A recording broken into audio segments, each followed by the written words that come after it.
Ish.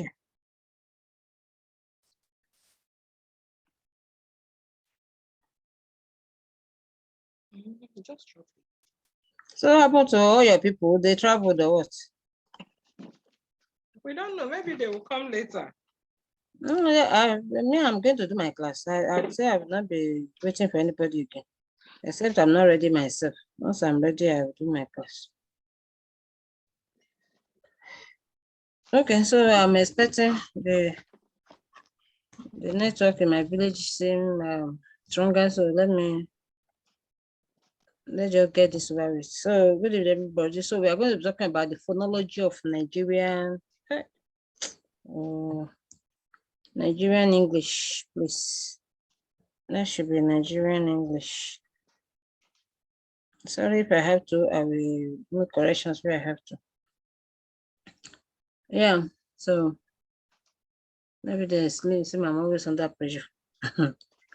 Okay, so let's start today. So the name remains Professor Yabode Nwabweze, and this is my contact.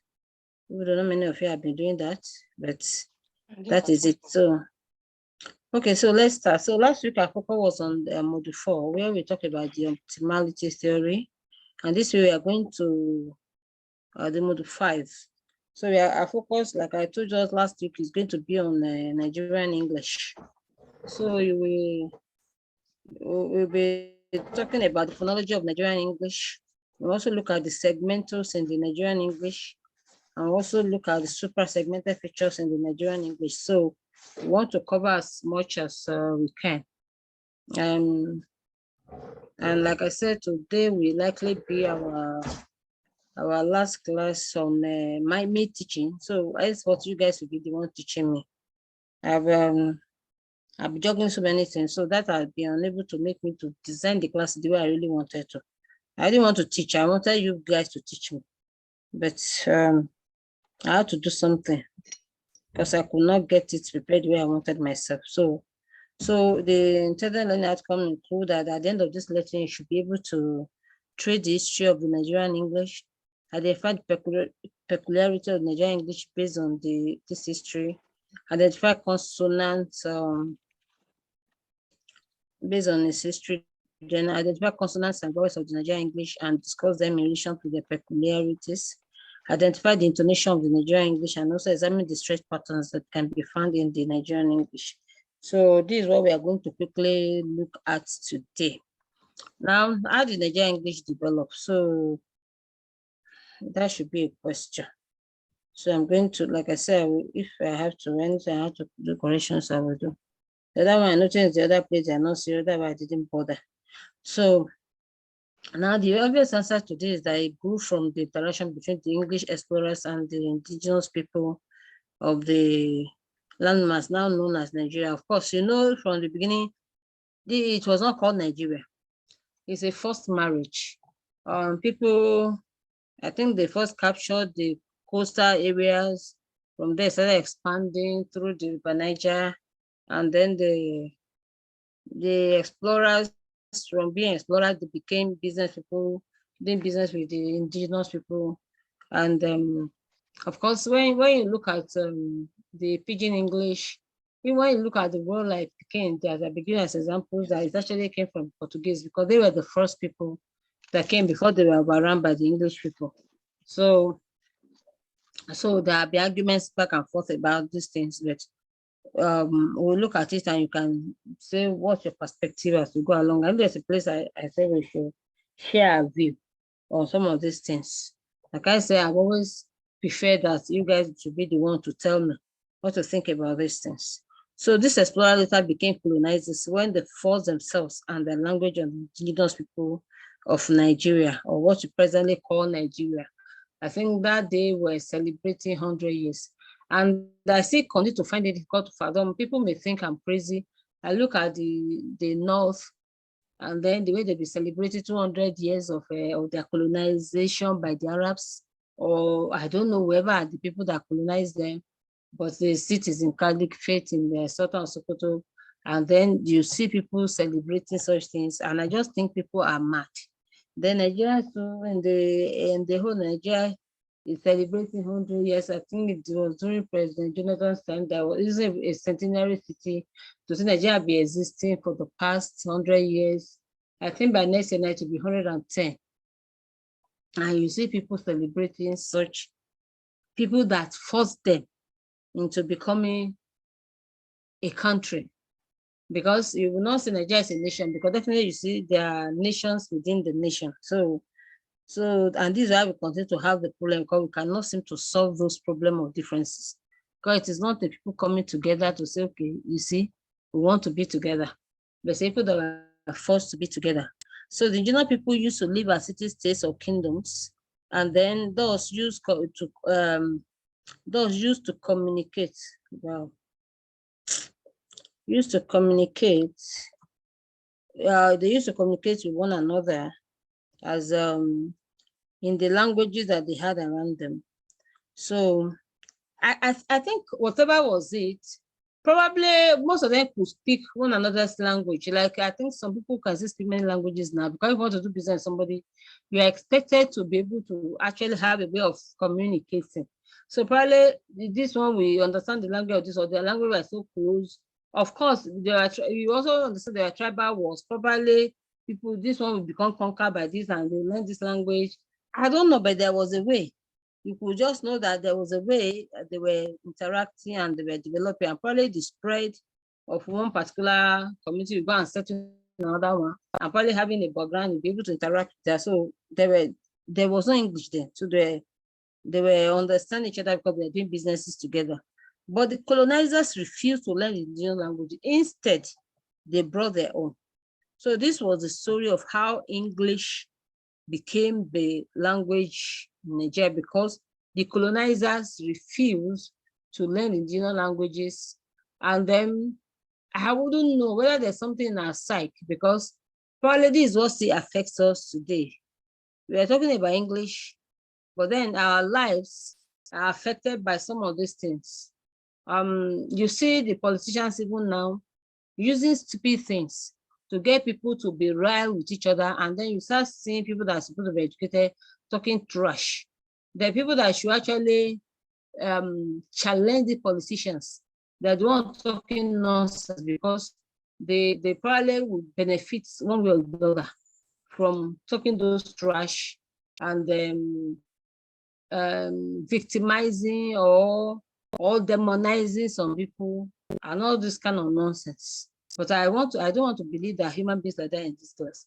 But what's the point I'm making here now? That the colonizers refuse to learn the language of the people. Probably the first superior, I don't know, but that was just the situation. And that's why it was the indigenous people that had to learn to speak a bastardized form of their language. And that's the way it was. Why is this thing? Excuse me, please. So that's the way it was.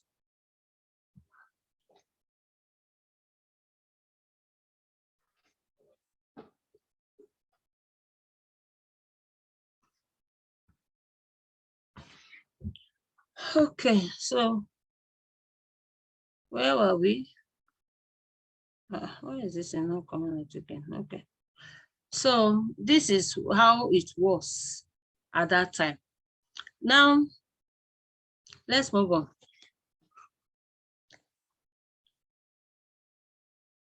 Now, let's look at historically, Ayobanjo identified the Pidgin and the broken English forms of the Nigerian English. Like I mentioned, the earliest form of the speaking was people try to speak a kind of bastardized form of the European language that they came in contact with. I don't know.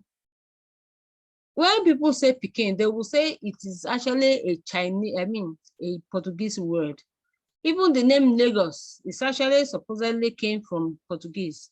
Otherwise, the indigenous name that the Edo people gave to Lagos was actually Eku, so which is a Benin word. And then this was just because it was actually under the Benin Kingdom before it was taken over by the Europeans. And then, or maybe they even resettled the slaves that were brought in from Sierra Leone or something like that.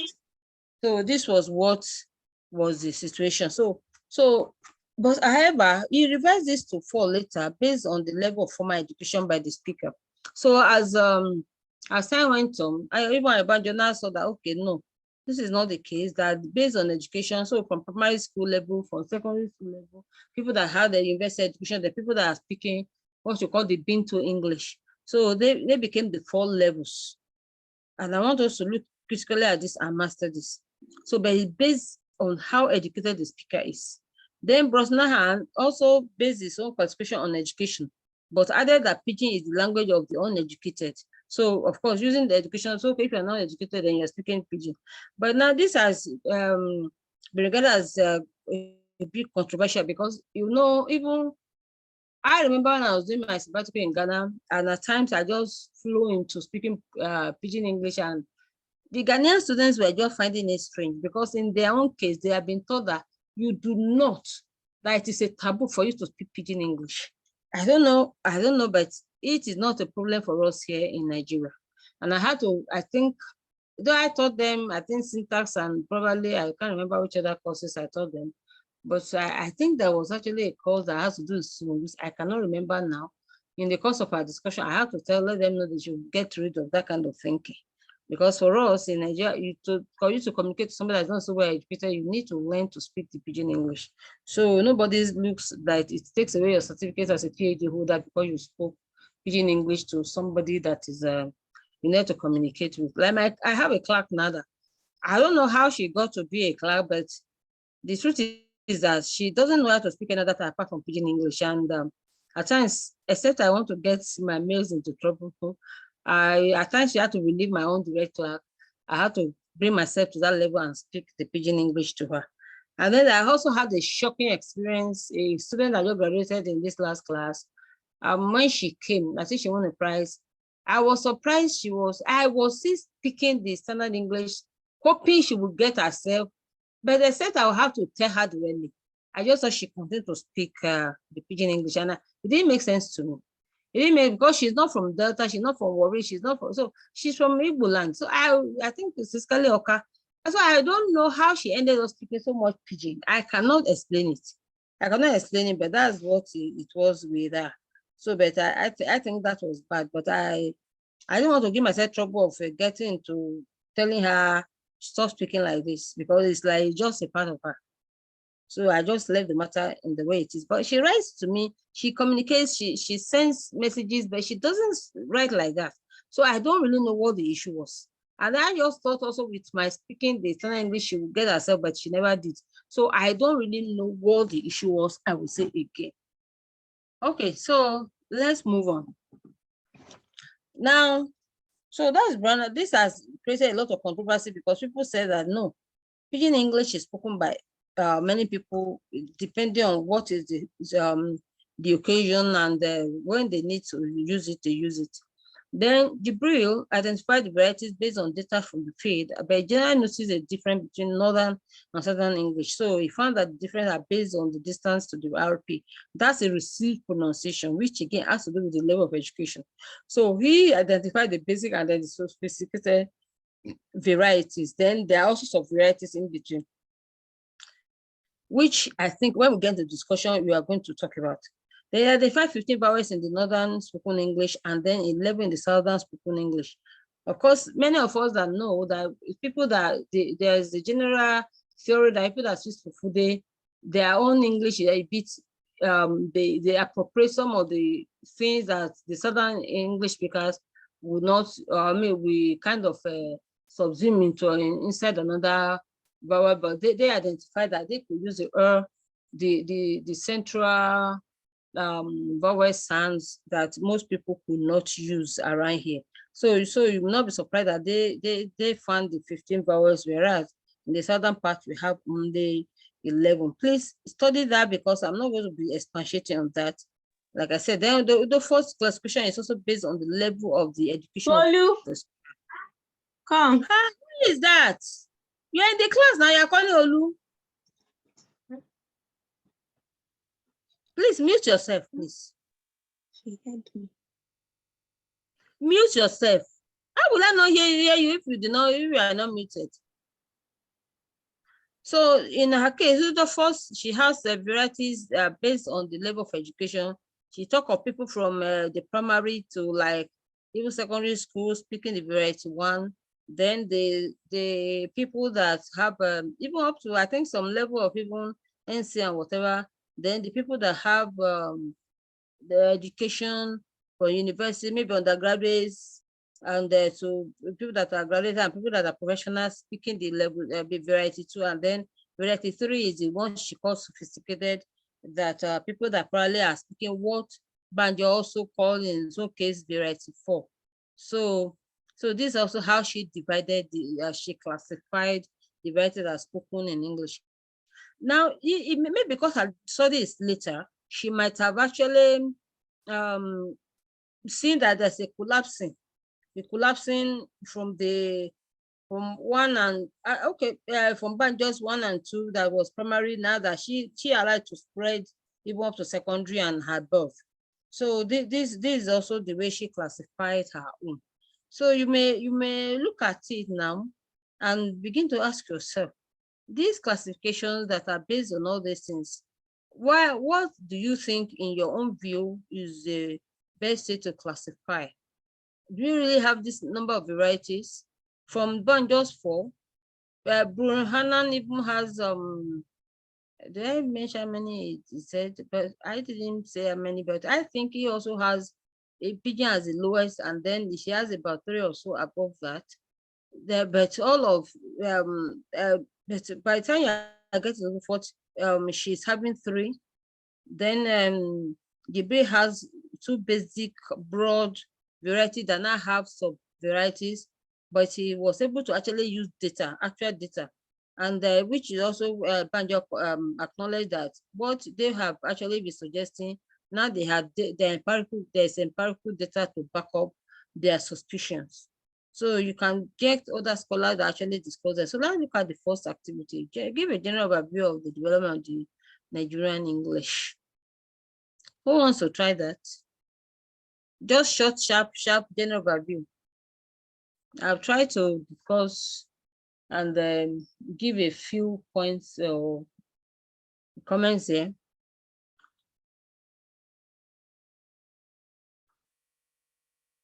Do we read our course materials at all? I'm not even going outside it because I want us to read on our own. I'm just discussing just what is inside your course material.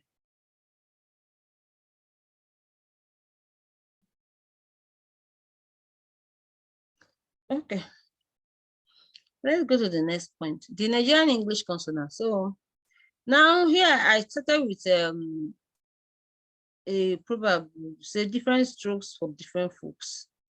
Now many scholars seem to find different number of consonants for the Nigerian English, and you can read that up. You have them, somebody saying 19, some other person is 13. So, but essentially though, one could see that the north-south dichotomy, there should be a stroke there. A north-south dichotomy coming to play in what they were saying. Now, Jibril was able to use data to differentiate that. In all the one they are saying, like we mentioned in this finding concerning 15 vowels and 11 vowels for south, north and south, you also find that these scholars also found that in consonants, there were these differences. Now, one major thing they agree on is that the ethnic background of the speakers tend to have a lot of influence here. So whether you are talking about consonant or you are talking about vowels, there is that tendency. But let's look at the famous examples here. Let's look at the P and F. I hope you have heard when somebody say, I failed the exam.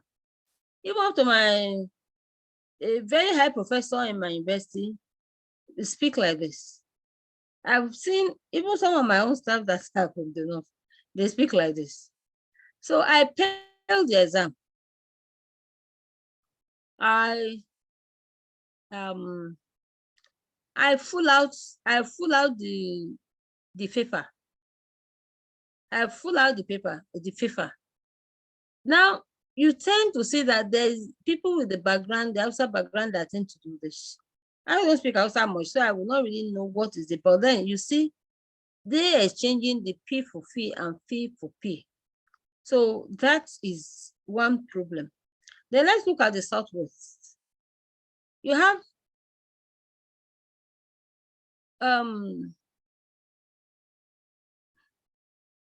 okay, no, there are even three things there. Let me see. This C for she, or is this she for chi? I'm trying to remember which is which now. So you say somebody saying C shed. We went to the soul. Exactly.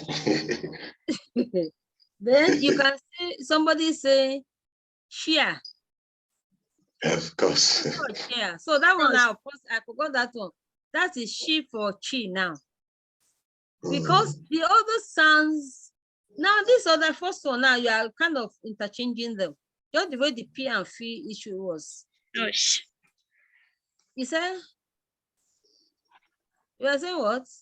Church instead of church. No, it's even church. That one is chi. It's chi that is now being changed to. This is the sound. Let me see now. This is the sound that you are having interchange here. Let me put it here. Voiceless. The voiceless. Let me put it here. Voiceless palace alveolar affricate. Yeah, that's what you are having there. Yes. You are having chi. Okay, Yes. African. On to Affricate. So no, you not have it turned to this. That's what you are having there. to fricative. Yes, affricate to fricative. That's what you are having happen here. I think I should actually put an arrow there. Yes. Okay. An arrow there.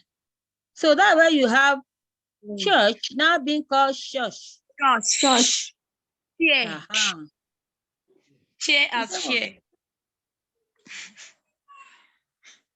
Chin chin as shin shin. Chicken. As shin shin. Chicken as chicken.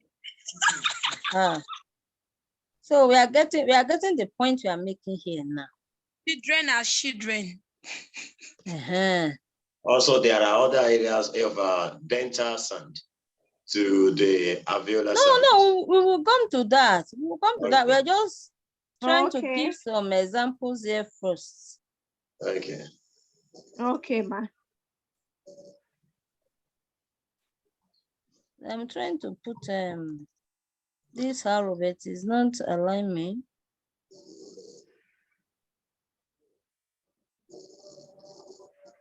Okay. The arrow is not cooperating. So I was trying to put arrow there to show that the T now becomes the chi becoming she, and then all the types we know of. So you have also the dental fricatives and the dental fricatives here.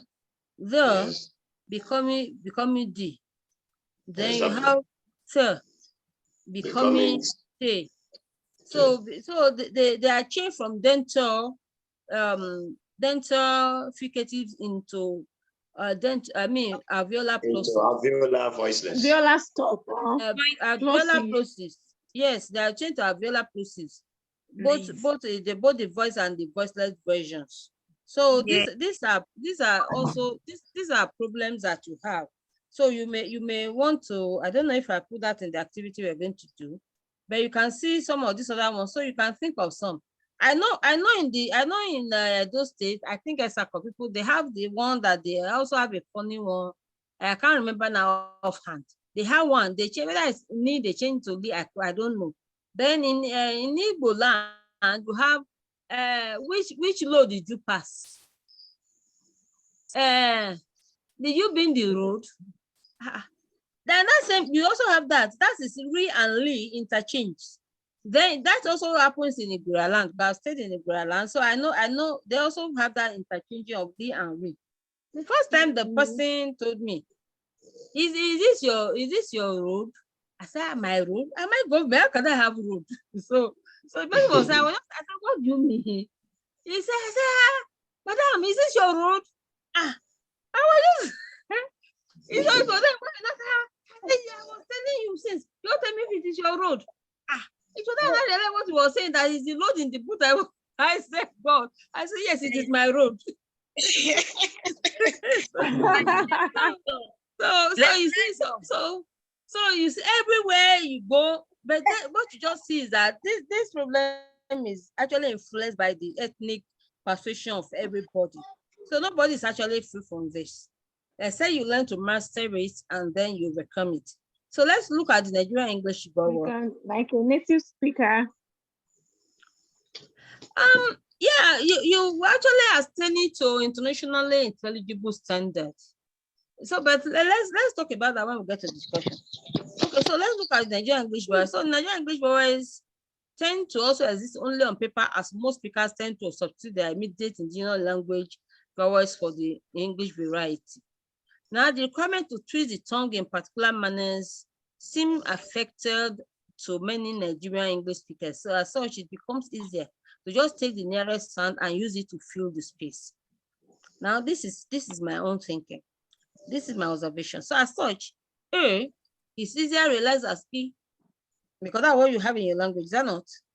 Yes. And this converts, Yes, this covers, okay, so I want to say covers. So this covers for the two vowels in this class, including E. So the person will say bait and say beat, and both will be going to say beat. And that is why somebody was saying something that they were not spelling. I said, you need to spell. If you pronounce properly, why would you need to spell it to me? Because he's not sure of what he was saying. I can't remember exactly who it is now, whether a man or a woman. I think it's a man. So, and he had to now, he was not spelling to me. I simply just say what you wanted to say. I will get what you're trying to say if you just say what you wanted to say.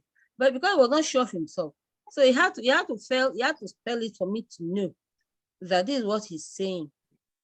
Now the problematic just serves for anything near it. So when you want to say and so they both are pronounced as and that's what we have.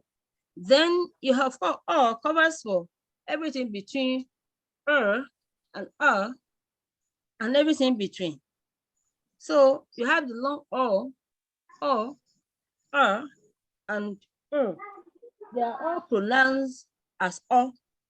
So now where you say, okay, no, what am I even saying? If you want to say shirt actually becomes shirt. You change that one to then short and short, they both say short. And then you want to say shan, then it becomes shon. So you get confused. What is the person trying to say? Because these are 3 or 4 different sounds, and then they are just appropriated and reduced to just one sound. So, and that's why you see the shortage of even though English has 12 monotones, and then there was an observation by one of the scholars that said that, okay, even O now becomes what? Become O, because that is the nearest sound that we have. So that's why you now say, you say something like, let me say, Bill will now become Bo. Elbow will now become elbow. So these are the things that happen. So your kind of reduction of this to the nearest indigenous sound that the person can just find that is near to them in their own language. And so now if you try to speak it the way it should be speak, you become like, oh, you're just trying to be saying that you're being to. And then even when you can speak the proper thing, you will not say, so I not be laughed at. You don't want to speak the way you should speak. But as English students, what do you think? Should you speak the way you should speak, or you should bow to the pressure around you? What do you think? The environment dictates what to say. and how to speak. Oh, so you cannot change the environment. You must bow to the environment. Interesting. I disagree with you. How could you allow environment to have influence on the way you should speak? Really? Sahid, when Yes. when you are being laughed at, what do you do? Okay. Definitely, I know before I start speaking it that people will definitely laugh. So, and Okay. because I don't want to get my language corrupted. You understand, ma? So I Okay. should stick to, the way the language should be spoken, not the way they want me to speak it. Okay, let me ask you this. All right. If you are the only lone voice, or if you are confronted with the fact that this is not my father's language, this is not my father's tongue, there's a way they used to put it. All so right. what do you say? Yes, ma. Let me quickly share one experience with you in the school where I'm working because I'm a teacher. So Okay. it happens a lot, particularly when we are organizing L&D program. So I am the coordinator. Literary and debating, ma. Okay. At school. So whenever I am, coordinating the program, and I try to let them know that I am an English student or an English as well as English teacher. So other teachers there with me, they will say, "Oh, please do it the way we understand it." We don't want to. So it happens a lot. It happens a lot, particularly those who have a discipline far from English. You understand? Okay. Those in Greek, mathematics. And they use that as an excuse for them not to speak properly. Exactly, ma. Exactly. Hello, ma'am. Yes, ma. That's what is called differentiation in varieties of English. You speak English, it might be internationally acceptable or society, or you try to look for the society acceptability. So take for instance, you go to the market now, you don't expect people to understand your phonetics way of spoken English because you are in the market. If it is that speaking they understand, you speak it. If it is all these mixtures of English they understand, you speak it. But it is the environment that determines that. It is the environment that determines that. So you look at the linguistic competence of those people. You are coming to what we are saying. The environment dictates what to say. Yes, because of you being communicated without being understood.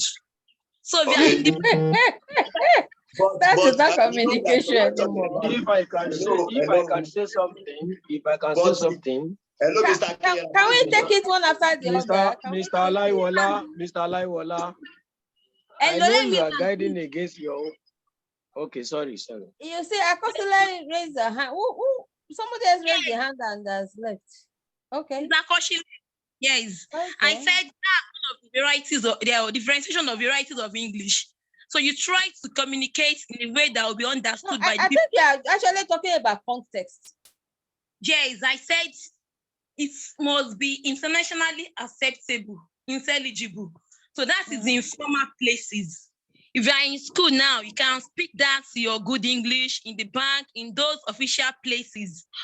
But it must also be what? It must also be societal acceptable.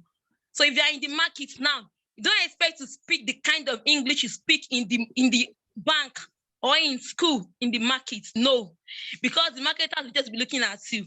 So what is now the essence of what you are speaking that is not even understood by the people that are there? So that means they are not even communicating at all. So that is one of the reasons why we have varieties of English. Then that's one of the reasons why we have English language in Nigeria. Okay, so I know you are raising your hand and bringing it down. What do you want to say? Yes, ma. I just want to cite an instance, ma. Okay. All right, like someone going to the market and then talking about sachet water. I need sachet water. It's not actually thirsty. If it's thirsty, you pronounce it the way they will understand. So the environment actually dictates the way we talk. Yes, ma'am. Hello, ma'am. Okay, And somebody said you wanted to talk. Who is the person? And that is why I risk it, ma'am.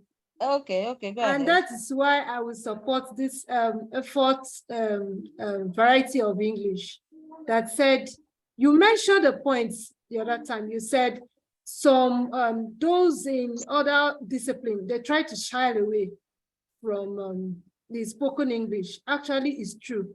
And that is why I will accept her variety of classification of variety of spoken English in Nigeria. So others, Whose those classification? Ufot classification, Okay. because other disciplines, they try to even shy away from speaking the good standard English. So they feel that standard English belongs to those in the discipline, the real core discipline of English language. Said, you still want to say something? You Yes, have ma'am. finished you already. You still want to talk? Oh yeah, go ahead. Okay. Thank you so much, Ma. But I think those who have been speaking, they have been looking at it from one perspective. If I get you right, what you were throwing to us is that should we speak the way we should speak, or we should bow down to the society? Okay. The way the society, now they are differentiate. I think we have a intentional error and unintentional error. When you are speaking, you make an error, you commit an error without knowing that you have committed an error. Okay. Performance and intentional error. When you are speaking to a market woman, you know you are committing an error. But let us face it. Even in school, they don't want you to speak the way you should speak in school, in many schools, particularly teachers from other disciplines. So should you bow down to them? Even when you go to bank sometime, how many of the bankers, they are commercial class, they are accounting subject, students, and so on and so forth. So you as an English major, you get there, you begin to speak. Many of them will be looking at you that when you are done with what you are saying, you will come down to our level. Even at banks and those so-called former places. I think it's only when we have professors like the facilitator now that you can speak that one. Many other so-called former places don't want you to speak the way you should speak. Should you bow down to them? Not when you are talking to market women. Excuse me, that is where we have the varieties of English and deviation. We have two schools in this kind of situation.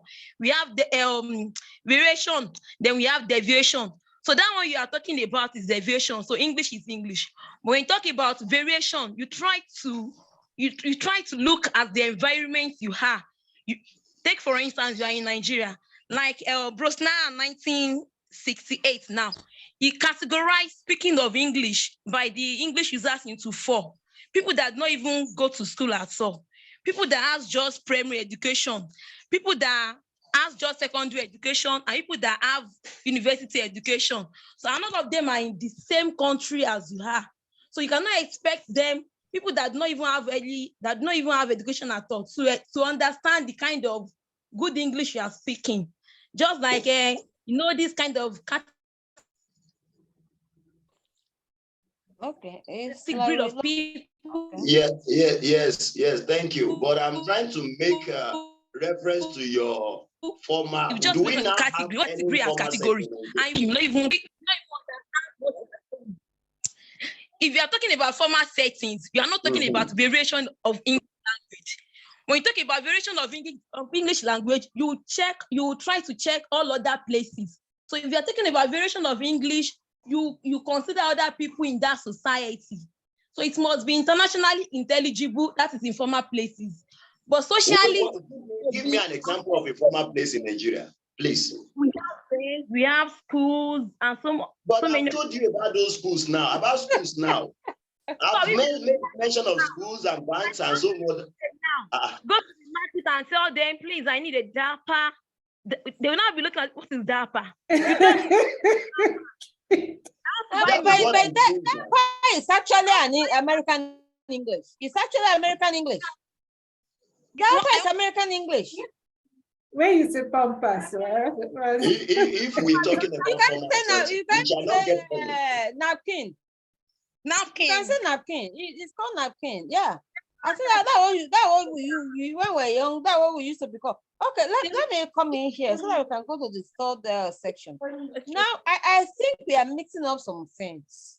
It's important if we want to protect our profession. It's important because I was going to ask you to talk about what do you think is the solution. Now the example he has given is you just have to learn to ignore it. You cannot go and do all the study. I studied English, that I cannot be different from somebody that studied Agric. I should be the example. Now let me tell you, when I present my students for graduation the other day, I just was speaking the way I normally would speak. I got there, present my students for graduation, received them into the degree, and then I came back. Now I was surprised the chairman of council, I thought when he was doing thumbs up to me, I didn't understand why I was doing that. It was later when other people, the director of linkages too came and said, oh, that I was so proud of you. See the way you are speaking. Then another person said, I have to look up there. I said, who is that person speaking? I was like, what are they talking about? Until now, I'm not going to watch the video to really see what I said that was so special. But I was just speaking the way I would speak as a professor of English. And that was why when even my staff give me papers to sign, I read and I correct. Even my HOD brings his paper, I correct. And I tell you, go and redo it. I will not sign this, I will not endorse it except it's properly presented. I know the HODs, I will tell them, I say, please, do you mind if I do correction on this? I will not sign it. I will not put my signature on it if it is not the way properly presented. Because somebody will say, but I thought you say you're doing is a professor of English. They will not come to tell me to my face. So I have to also protect my name and my profession. So this is why I was going to ask us.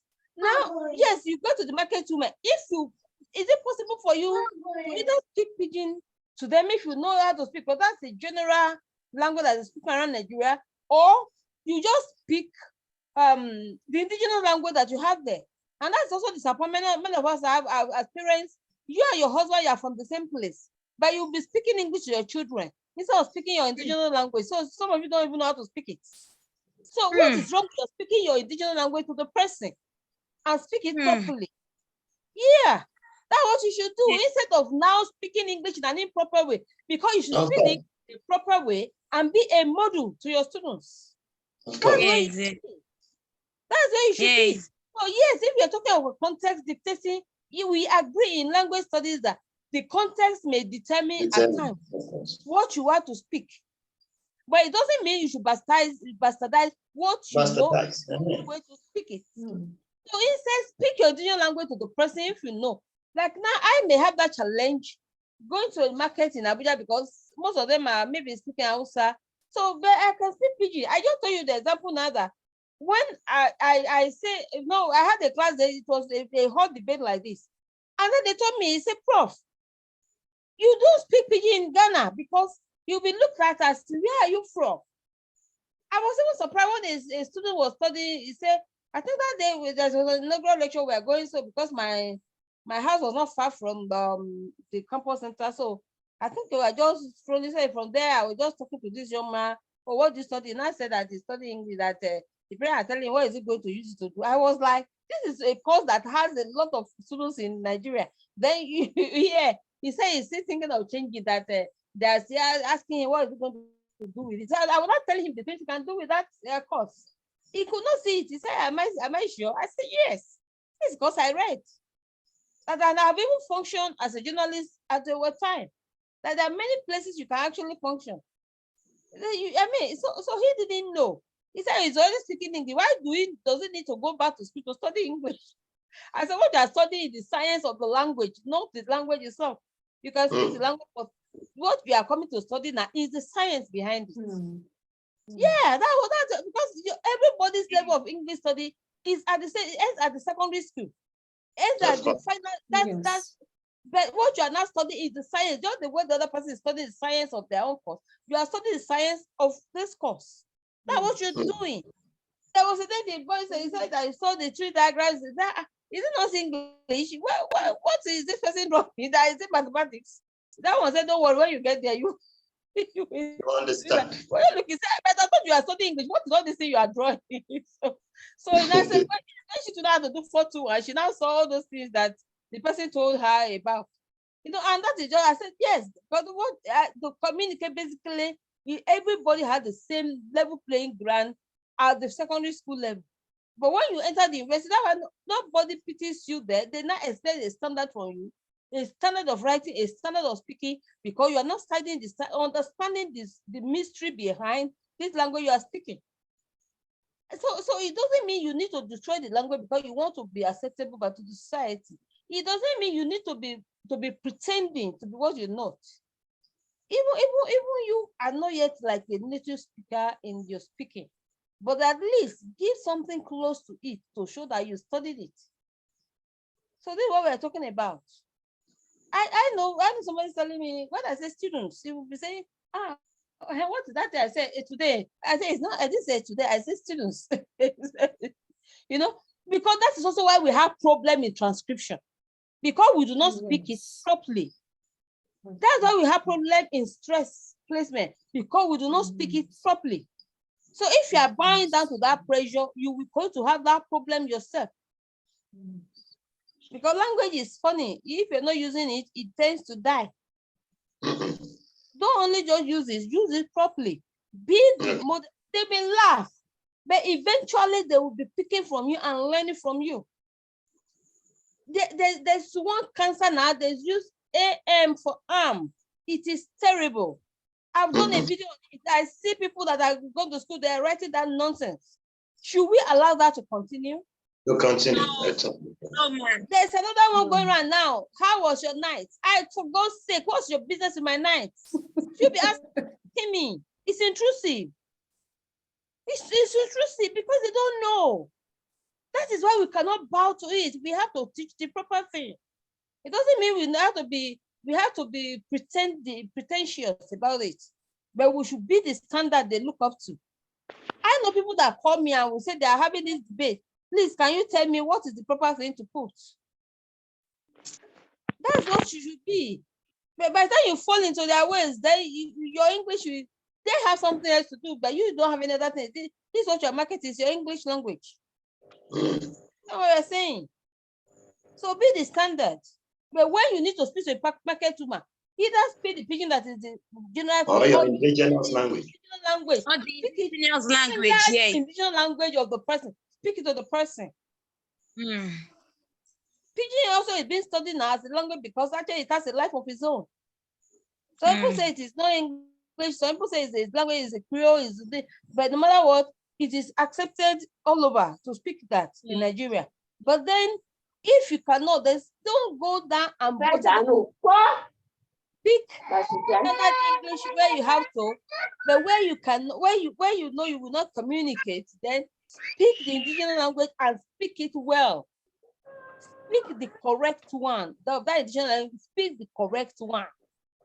Don't let your children be mixing these two. I've done that a lot. I've taught linguistics for years, and this is a question I ask them. I ask people this. They have not thought about it. What are your children speaking in the house? How are you speaking to them? What is the language of your husband? And when I'm inside a backpack in a public place with anybody, and they speak English to the children, I say, what is your husband from? So this. If you say no, they're the same language. I say, so why are you speaking English to your children? Let them master the indigenous language, because when they master it, they will also master English correctly. Yes. So when they are doing Andalua and Naiwa for both English and your indigenous language, they will not master any of them. These are giving us food for thought. So let me see if you can still take this activity too, or we just go. Maybe just take notes of this. Give so that I can go to the third thing, because I know that time is fast spent. Now, give the English consonants you find problematic in your mother tongue. Can I have one? Just one?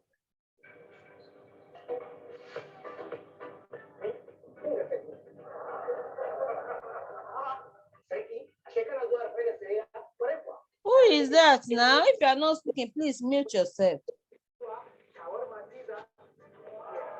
Rukayat. You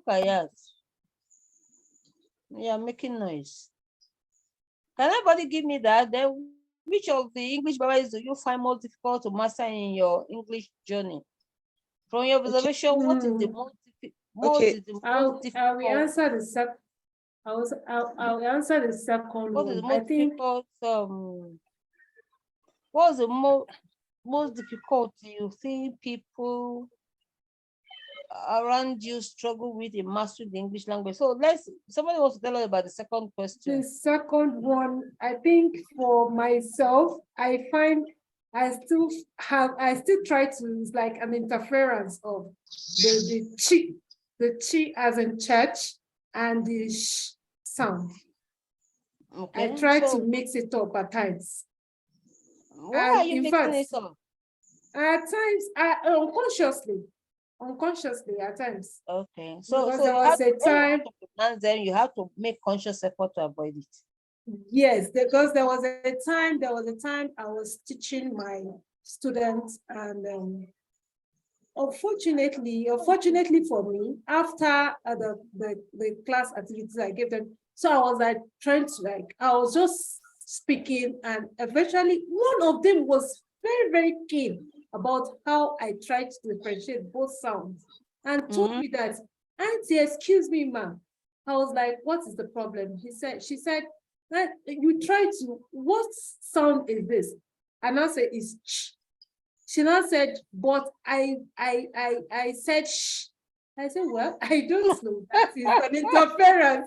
Okay. So, and for the third one, I think where I live and the area I am, the northerners, aside the and the sound, they try to make and the sound.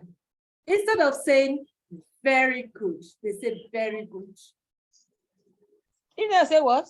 Instead of saying very good of you, they mix very for very. Very. Yes. Okay. Yes. They mix very good. Okay. I think yes, that may be also problematic for children. And they mix this sound for Which sound? the like theta sound for the sounds. Okay, like thing. Yes, like thing. Yes, like in okay. thing. They mix it with the T, the sound. Three. Yes, like the tree sound. Yes. I don't really understand that. Like maybe like when somebody wants to pronounce three, they now pronounce three. Okay, three. Instead of three, not say yes. three. Oh, thank you. They say thank you. Okay. I think we did mention that. Okay. I think one is generic in Nigeria. They using if you want to say thank you, you hear people saying thank you. Thank you. I think we did mention it among graduates everywhere, mostly in Nigeria. That difference we don't tend to apply it. Yeah. Yeah. What about this sound I just now? What about this one I just put up now? Okay. Like you have in this word. Television. Yeah, okay. Television. Beige. Beige. It's beige. Okay, yeah, very good. Television. What again? What word again? We are in visual. Pleasure, measure, treasure. Okay.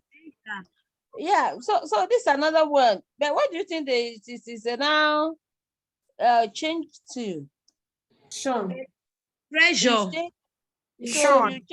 So you tend to have it changed to Sean. The voiceless are fabricated. Voiced one. Nice.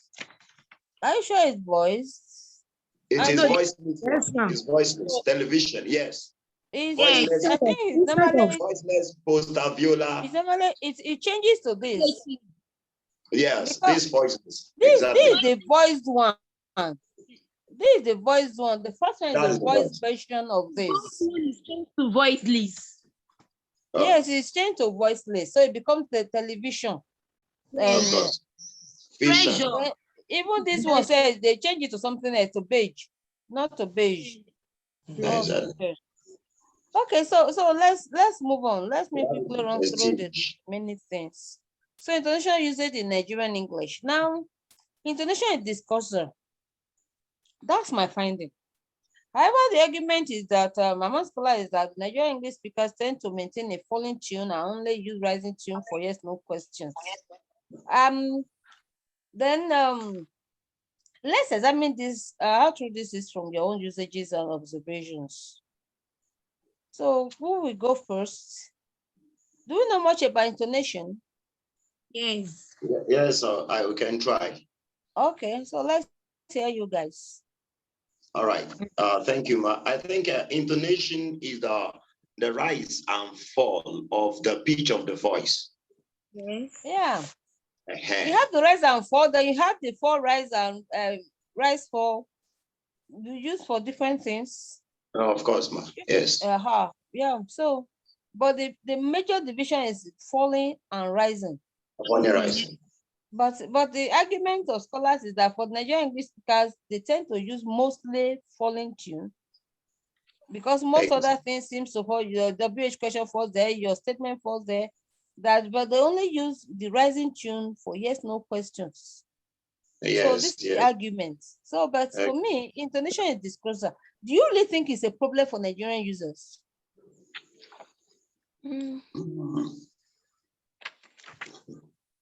Is intonation a problem for Nigerian users?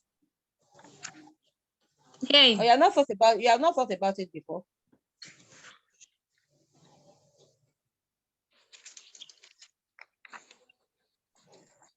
Okay, let me talk about the last thing, then maybe we'll take all of the arguments together. Stress and rhythm. Now, the argument is that due to the background of most Nigerian speakers of the English language, the English, because they are tonal, most people have tonal language as their first language. The tendency is to place stress on every syllable. So this is called syllable time. That what they use that, when we study, I can't remember now, I think under what now did we study stress and the stress on stress now? So when we did the, I think module 3 or so, this tends to, so this way of talking tends to defeat the stress time usages common with the RP speakers, as well as other dialects of the English language. The argument now is that the Nigerian English speakers uses stress time, syllable timing rather than stress timing to speak. So you tend to have every single syllable stressed. So you have something like, instead I'm going home, you now have I am going home. I will be there. Instead I'll be there. Yes, bread and butter. So this tends to be the argument that the stress timing is not used, but only syllable timing.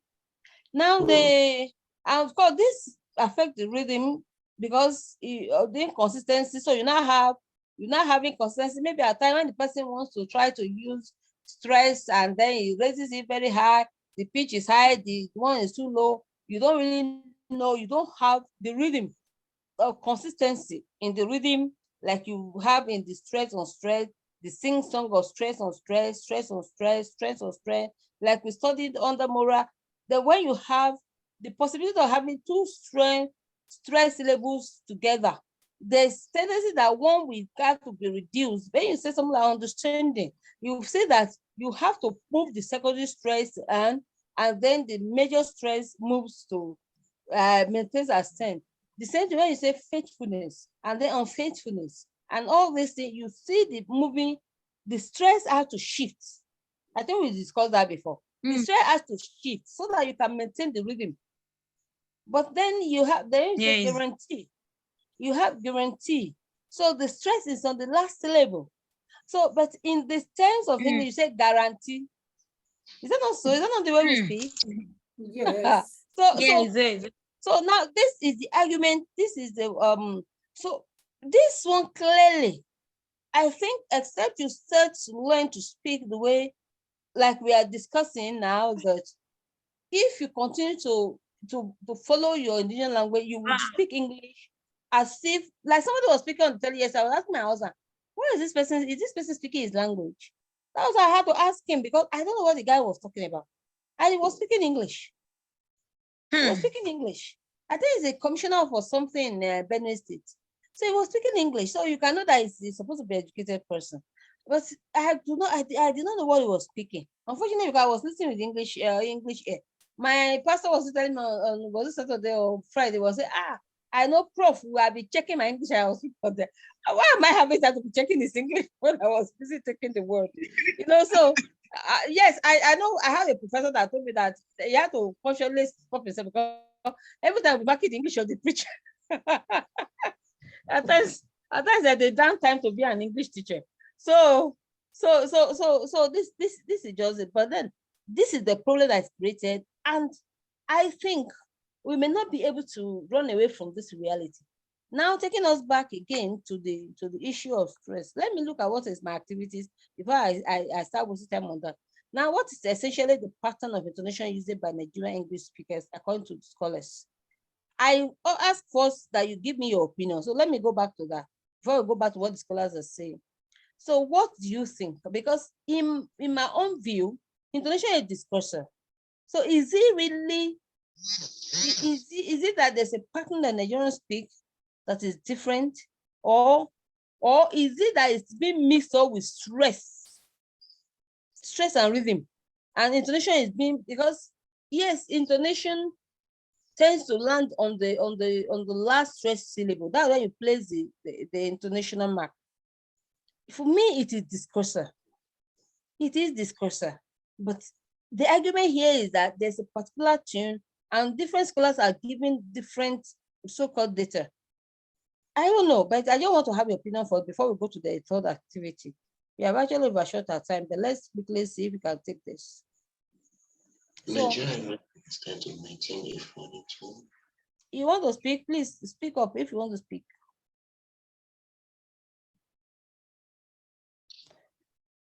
Okay, so let's go to activities if we don't want to speak up.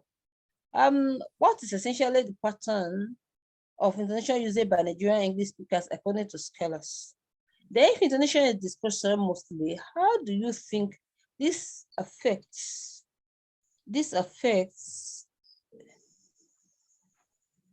communication competence among Nigerian English speakers? Give the stress timing structure of Nigerian English speakers as found in various studies. What rhythmic pattern is mostly likely to be employed by most Nigerian English speakers? So these are straightforward. So who wants to? Any of them, if I want to attempt any of them. Let's just take one or two, then we'll be done.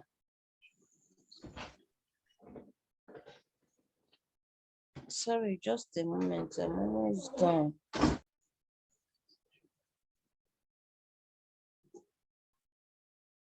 Guys, you don't want to speak up?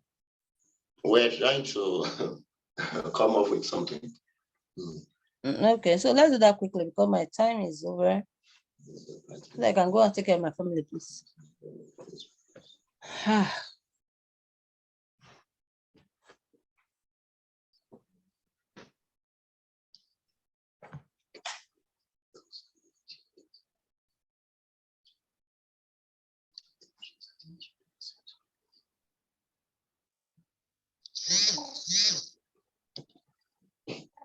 Okay, Saeed, please go ahead. Thank you, Prof. I think I want to say something about question 1. What is essentially the pattern of intonation usage by Nigerian English speakers according to scholars? I think I want to agree with those who maintain that Nigerian speakers of English use phoning tune mostly. Okay. Yeah, I think intonation is attitudinal sometimes, and we use it to express different attitudes. And most times we do see speakers of English use phoning intonation for every kind of attitude. For example, they want to express surprise and some other different things. They use. Give us example. Give us example, please. For example, if I tell somebody now, I disclose the death of somebody to another person that the man is dead with phoning tune. The person who is surprised, who doesn't know that the man has died, wants to show surprise that the man is dead. The man is dead. Instead of saying the man is dead, to show surprise. Have you ever realistically heard anybody say the man is dead? The man is dead. When he wanted to say the man is dead, are you sure? Oh, it happens. It happens. Sure? Let me tell you one thing. Why I said I maintain that Indonesian discourser is this, because you also have it in your indigenous language. Because you use it. Yes. You use it to ask questions. If I say Sean Lonnie, I'm using rising tune. Yes. Sean Lonnie. Yes, that's Yoruba, but I'm using rising tune. Yes. Are you going? Not? Yeah. I'm asking a question. Yes. Now I saw you that Indonesia for me is because I don't know. It is my view. Because if you read the book, that book I wrote, I actually maintained that there. I don't know where they're getting the data for that are making them to, because for God's sake, intonation, if you talk about stress, and that's why I saw you, let us also look at stress before we start discussing. If you look at stress, yes, we use syllable timing mostly instead of stress timing. Yes. Yeah, so and that is why we can, and I gave you examples. You say guarantee, instead of saying guarantee. Guarantee. You know, you say guarantee. You can guarantee it. But you say it can be guaranteed. So that is the proper thing to say. Because we are using syllable timing, the three syllables got stressed. Okay. That is the problem. So in such a case, yes, it is true. Nigerian English speaker will likely use syllable timing. And this, of course, will affect the rhythm, because the foot that the Arabic foot you're supposed to have was stress on stress will not be realistic. You have stress throughout. But to say intonation, it is discursive, for God's sake. And that's why if you practice it in your original language, you will find that you cannot, intonation is not restricted to English. Because it covers the whole sentence, and yes, it is stressed on the last stress syllable. Of course, people that are already stressed all the syllables, what do you expect? No, I don't know, but just think about it. Let's think about it. We are masters to, let's think about it. But this is the question that I was asking when I was reading those things. I queried them. But think about them. Think about it. Because will you now want to say that Ako and Babu, will you not be saying Ako, Atabo? That doesn't even make any. Okay, that is rising. Yes. So that's the query I have with the finding, but they are saying they have empirical data. No problem. Read up more and let us talk about it. Maybe in the next class. So I gave you an assignment. I don't know. I think we're going to discuss that next week. Okay, so read more about this. I think this English, and I think some of you should actually study this. You should stop doing all this one of going to say the students that these are things that are interesting. You should study. We need people to really study this Nigerian English. We really need people to study. A lot still needs to be done in it. A lot.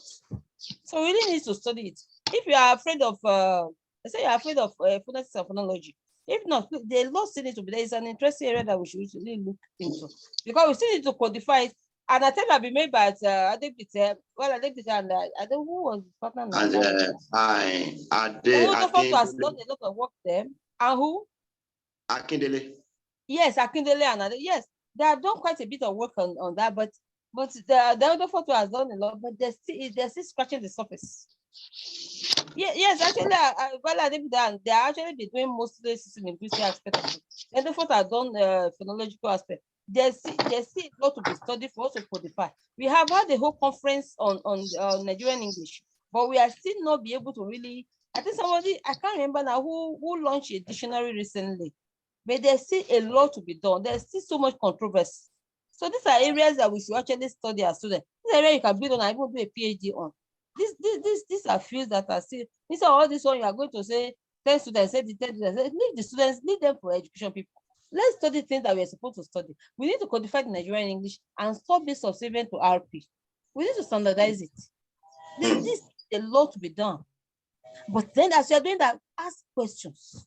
Because for me, you cannot say that intonation, it is not stress. It's not stress. Stress will affect rhythm. But intonation, for God's sake, it is discourser. It's about attitude. You are passing a message. Yeah. Yes, that one is also super segmental, but it's okay. So let's also ask ourselves. Yes, okay, okay. That's the second question. If intonation discuss, how do you think this affects communication competence among Nigerian English speakers? For God's sake, if they have problem of intonation, then they will not have good communication competence.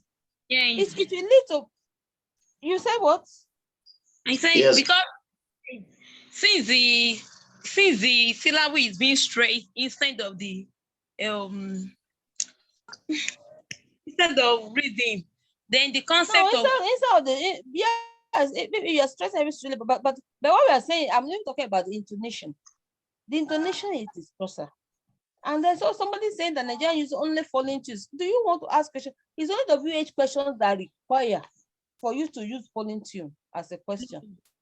Every doubtful statement will lead to a rise, a fall rise. Every yes, no questions will lead to a rising tune. Yeah. Every surprise will lead to rising tune, for God's sake. Rising tune. Yeah. So because you say, so when you say someone that the man is dead, and I say the man is dead, that you not say the man also when I say the man is dead. Is the person informing you? We know that following tune is that you are giving information. So how will somebody that is surprised also be telling you as if the person is giving information? I mean, that's why you give the example of the indigenous language. Because in the indigenous language, you don't speak like that. Why will you speak English like that? So let's think about these things and let's discuss. My time is fast spent. All right. So we think about this and we talk about it in our next class. So if so we have to do the next 2 classes. Have to be you guys teaching me. I've done my part now. You guys have to teach me. I give you an assignment. You guys are presenting next week, right? Yes, OT. Is it assignment about OT and P? Yeah. You guys, when are you presenting? I have submitted something. Personally, I've submitted something about it, and okay. Let me see, because I asked you to coordinate a paper writing. I didn't. The one I wrote, the one I gave is different. I asked you to coordinate. You guys should group yourselves and coordinate. Then you present in the class. The one I gave at discussion forum is quite different. Yeah, it is. That one is Mr. Laiwola, that assignment was given to you. Yes, and you're supposed to coordinate them and share them in the group, and you agree that we will do it. Okay. Okay. I think is it the same? Again? Yes, I'm thinking about. Is it the same assignment on the OT and P rule? I say you guys should go and read up, then group yourselves and give me position. Okay. I've said this, but I want you guys to give me your positions. And I said group yourselves. Please go back and watch the video of last week and get it done, please. Okay. Because you guys are presenting next week, please. The discussion forum is quite different. I want you guys to give their own opinion about some things I'm asking, but I want you guys to do presentation. So I will submit. I will give assignments. Then on these things, I want us to have. You are seeing all the topics. I mean, the questions we're asking here. You guys should think about them. Group yourselves and let me have respond. The next 2 classes you're going to be doing teaching me. Is that okay? All right, ma'am. From next week, yeah, you guys are going to be teaching me. So the last class, the last lecture I'll be taking will be on Thursday. Oh, yes. Okay. Yes. So God bless everybody. I guess we are good for tonight. Is that okay? Yes, ma'am. Thank you so much. Okay. Any question or anything you want to discuss? I think we have discussed enough tonight, right? Yes, ma'am. Yes, ma'am. Okay. Thank you very much. So Yes, ma'am. Thank you, ma'am. Okay. God bless you. Amen. God bless you too. Okay. Good night, Bye. ma'am. Good night, ma'am. Okay.